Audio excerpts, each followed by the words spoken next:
পাইকগাছায় উন্মুক্ত বিশ্ববিদ্যালয়ের উপ আঞ্চলিক কেন্দ্র উদ্বোধন।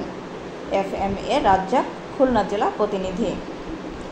বাংলাদেশ উন্মুক্ত বিশ্ববিদ্যালয়ের উপাচার্য অধ্যাপক ডক্টর ওবায়দুল ইসলাম বলেছেন, নতুন বাংলাদেশ বিনির্মাণে শিক্ষাকে জনগণের দোরগোড়ায় পৌঁছে দিতে আমরা কাজ করছি। শনিবার পাইকগাছা মৎস্য গবেষণা ও লোনা পানি কেন্দ্রে আয়োজিত অনুষ্ঠানে প্রধান অতিথির বক্তব্য তিনি কথা বলেন। অনুষ্ঠানে পাইকগাছা ও কয়েকবার মানুষের জন্য বিশ্ববিদ্যালয়ের উপ আঞ্চলিক কেন্দ্রের উদ্বোধন করা হয়। সভায় সভাপতিত্ব করেন পৌর উপাচার্য অধ্যাপক সাইদ ফেরদৌস এবং সঞ্চালনা করেন ভারপ্রাপ্ত পরিচালক মোহাম্মদ মাহফুজ উল আলম। বিশেষ অতিথি ছিলেন ভাইস চেয়ারম্যান ও দৈনিক ইত্তেফাকের যুগ্ম সম্পাদক আনোয়ার আল দিন।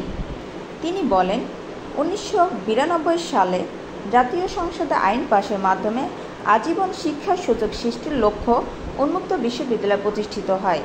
এ সময় উপস্থিত ছিলেন পাইকগাছা সরকারি কলেজের অধ্যক্ষ প্রফেসর সমরেশ রায়, সহকারী কমিশনার ভূমি মোহাম্মদ ফজলে রাব্বি, প্রেস ক্লাব সভাপতি FAA আব্দুর রাজ্জাক, রিপোর্টার্স ইউনিটের সভাপতি GM মিজানুর রহমান সহ শিক্ষক ও সাংবাদিক সমাজের নেতৃবৃন্দ।